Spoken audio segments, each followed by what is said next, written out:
The world continues to send their well wishes to the Carter family this morning while former President Jimmy Carter is in home hospice care. Former First Lady Rosalynn Carter just starting to slow down her pace. For nearly 8 decades, Carter has either lived or actually fought for the plight of family caregivers. And as she begins now to really focus on her own health, we're learning what's next for the institute that bears her name.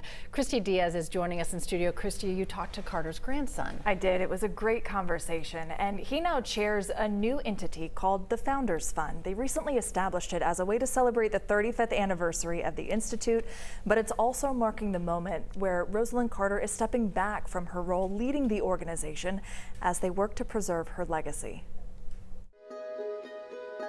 Even with a dementia diagnosis, one memory shines brightly in the mind of former First Lady Rosalynn Carter. Every time I go and see my grandmother, she tells me of the story of me bringing my youngest Jonathan over to come and see him play. He had this small little scooter, and he would just tear all through the living room. Grandson Josh Carter says with former President Jimmy Carter on home hospice and his grandmother Mrs. Carter now living with dementia, a family member is with them in planes every day. Our family is, just like many millions of families all over the country, we rearrange our lives to help the people that we love, that are closest to us. A full circle moment as the champion of caregiver rights and needs now relies on them herself. My grandmother's quote is that there are 4 types of people in the world. There's people that are caregivers, people that have been caregivers, people that will be caregivers, and people that need caregivers. And my grandparents are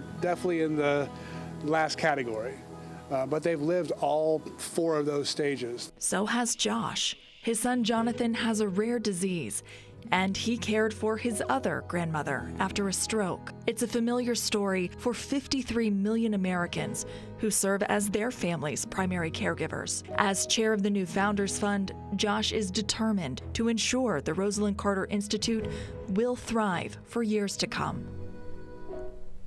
Josh says his grandparents share these updates about their health even now, at least partly to normalize dealing with either mental illness or hospice care or both, emphasizing there is nothing to be ashamed of. They continue to serve. Thanks a lot, Christy.